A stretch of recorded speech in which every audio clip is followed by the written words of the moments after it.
The Devil's Disciple. Our next scene is from The Devil's Disciple, an 1897 play written by the Anglo-Irish dramatist George Bernard Shaw. Thomas Henry Huxley was a real kind of devil's disciple whom Shaw greatly admired. For Huxley had discipled himself to Charles Darwin, that naturalist of all naturalists. In trumpeting Darwin's findings and in doing his own research, writing, and teachings, Huxley became the world's first professional scientist. That is, the first scientist to set about making a living by practicing science. Huxley proudly and loudly challenged centuries of Judeo-Christian teachings about mankind and its origins. My good and kind agent for the propagation of the gospel, Darwin himself wrote of Huxley. That is, the devil's disciple. For Darwin was considered the very devil by the English establishment, and Huxley his virulent propagandist. Shaw himself was not first and foremost a playwright. An intellectual polymath, he studied philosophy and was first a music critic, and an art critic, and finally a drama critic, in which capacity he was driven to despair at the paucity of reality in the dramas and comedies he was forced to witness. Of drama criticism, he once wrote, "I sank into it like a baby fed on nothing but starch." Only after this turn as dramatic critic did he turn to playwriting to prove to himself, at least, that he could, like his idol Ibsen, write plays that advanced the meaning and the power of the drama. He wrote, "It is the philosophy, the outlook on life of an author that changes drama, not the craft of the playwright. The box office will never become an English influence until the drama turns from the theater of romance and sensuality to the drama of edification." And yet, The Devil's Disciple was conceived from the outset as a Victorian melodrama, for Shaw was not above writing commercial star vehicles as long as he could use the stage to propagate his ideas. As he himself wrote, "The Devil's Disciple has in truth a genuine novelty in it, only that novelty is not an invention of my own, but simply the novelty of the advanced thought of my day. As such, it will assuredly lose its gloss with the lapse of time and leave The Devil's Disciple exposed as the threadbare popular melodrama it technically is." The very title, The Devil's Disciple, reveals Shaw's playful, ironic wit, for the disciple, of course, turns out to be the hero of the piece. He wrote, "The conflict is not between clear right and wrong. In fact, the question that makes modern drama interesting is, which is the villain and which is the hero?" Our setting is New Hampshire in the fall of 1777, during the Saratoga campaign. Dick Dudgeon is an outcast from his family in colonial Westbridge. In the first act, Dick returns home for the reading of his father's will. His unpleasant puritanical mother, it's interesting to note that Shaw and his mother were never close, and unpleasant siblings all gather to hear the reading and are astonished to hear that Dick has inherited the house he long ago abandoned. As in any good melodrama, there's also an illegitimate orphaned waif, Essie, belonging to Dick's uncle, who was hanged by the British as a rebellious leader, and an example to other Americans inclined to rebel. At the end of the act, Dick proclaims himself also a rebel against the British and scorns his family as cowards when they flee his home.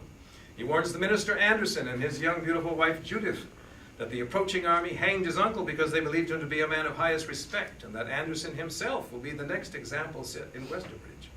Second act finds Dick at the minister's house asking him to go see his dying mother, who has cursed Dick out of her sight upon her very deathbed.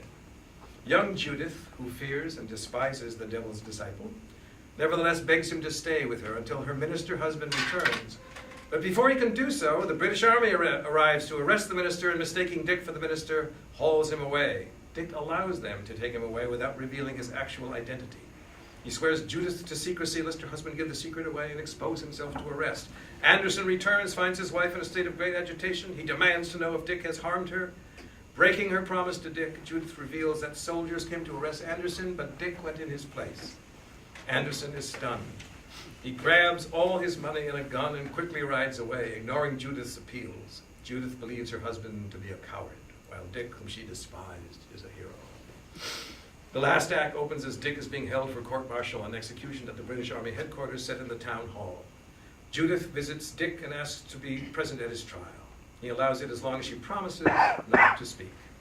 The proceedings are run by the gentlemanly British General Burgoyne, and after some back and forth, where among other things Dick makes treasonous statements, it's decided the prisoner will be hanged at noon. Judith can no longer hold her tongue and tells the court Dick is not her husband, but this makes no difference. The sentence will be carried out. The scene shifts to the gallows, where in true melodramatic style, Minister Anderson arrives with the American militia to save the day. So, Dick escapes the gallows, but doesn't get the girl. The play works on several levels. It both deploys and subverts the popular form of melodrama. Shaw is attempting to separate heroism from romance and redefine our notion of earthly goodness. Dick Dudgeon, the would-be rebel who is really good at heart, is doing God's work. But in the performance of the play, two young, attractive actors playing roles requiring them to deny any physical attraction while expressing mutual gratitude defies a reality Shaw did not foresee. The audience and the actors will see and enjoy their sexual attraction even if Shaw doesn't want them to. The play was Shaw's 8th, and it was his first financial success, which helped to affirm his career as a playwright. The scene we're about to present is the confrontation scene between the beautiful young preacher's wife and our young hero, Dick, at British Army headquarters in the town hall, awaiting the hour of his execution. Annetta Berning and Pepe Nufrio will be performing this scene for us now.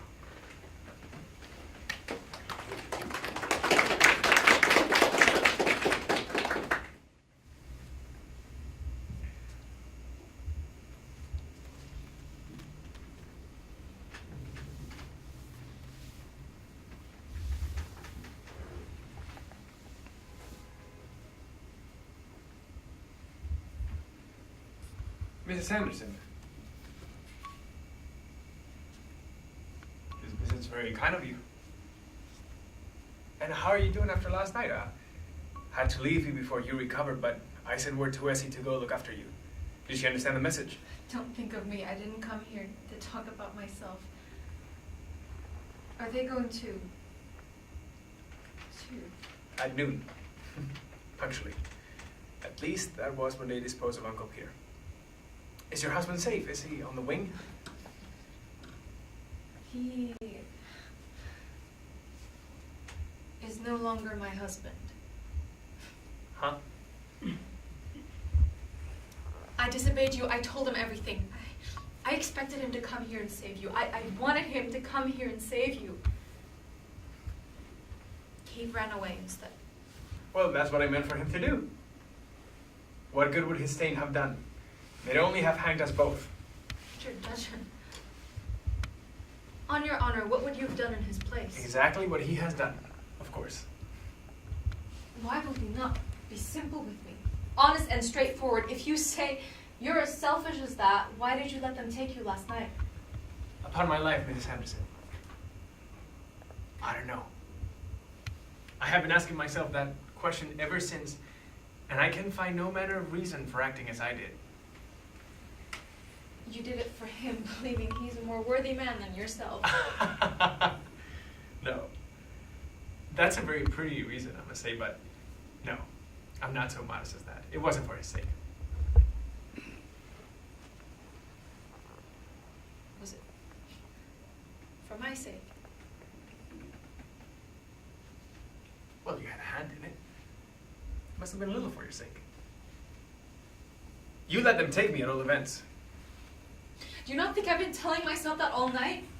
Your death will be at my door. If I could save you, as you have saved him, I would do it no matter how cruel the death was. I don't think I should let you do that. Don't you see? I can save you. How? By changing clothes with me, huh?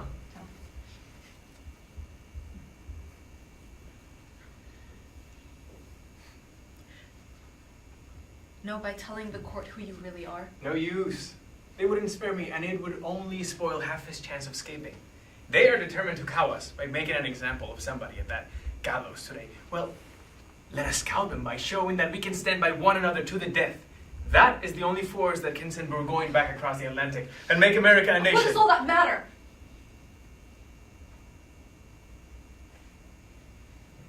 True. What does it matter?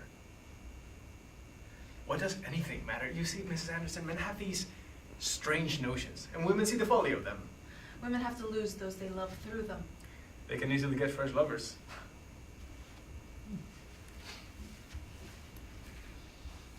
Do you realize you are going to kill yourself? The only man I have any right to kill, Mrs. Anderson.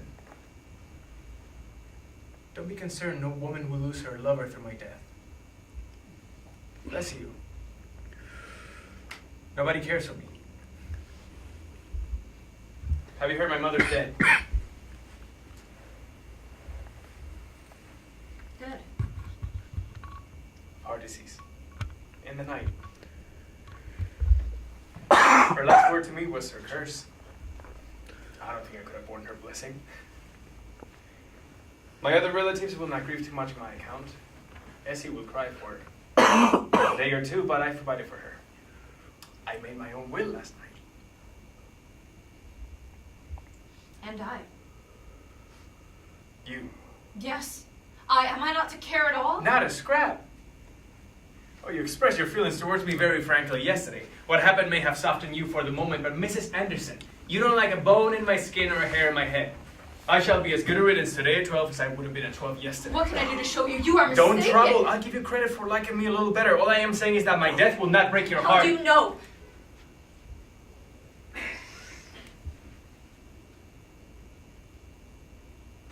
Mrs. Anderson.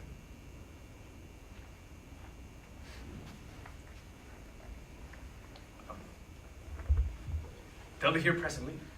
It is too late. It is not too late. Call me as your witness. They will never kill you when they know how heroically you have acted. Indeed, but if I don't go through with it, where will the heroism be? I shall simply have tricked them, and they'll hang me like a dog for that. Serve me right, too. I believe you want to die. No, I don't. Then why not try and save yourself? I implore you, listen. You said just now, you saved him for my sake. Yes, a little for my sake. Well, save yourself for my sake, and I will go with you to the end of the world. Judith, yes. if I said to please you that I did what I did ever so little in your sake, I lied. As men always lie to women. You know how much I've lived with worthless men? Aye, and worthless women too. Well, they could all rise to some sort of goodness and kindness when they were in love. That has taught me to set very little store by the goodness that only comes out red hot. What I did last night, I did cold-blooded, caring not half so much for your husband or for you as I do for myself. I had no motive and no interest. All I can tell you is that when it came to the point whether I would take my neck out of the noose and put another man's into it, I could not do it. I do not know why. I see myself as a fool for my pains, but I could not, and I cannot. I have been brought up standing by the nature of my own law, and I shall not go against it, gallows or no gallows. I should have done the same thing for any other man in the town, or any other man's wife.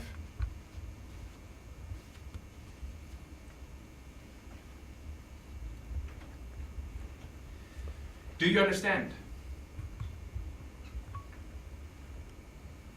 Yes, you mean you do not love me. Is that all that matters to you?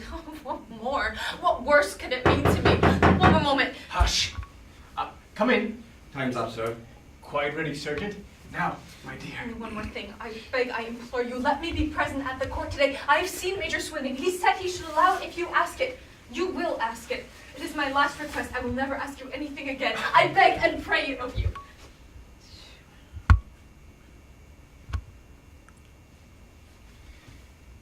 If I do, will you be silent?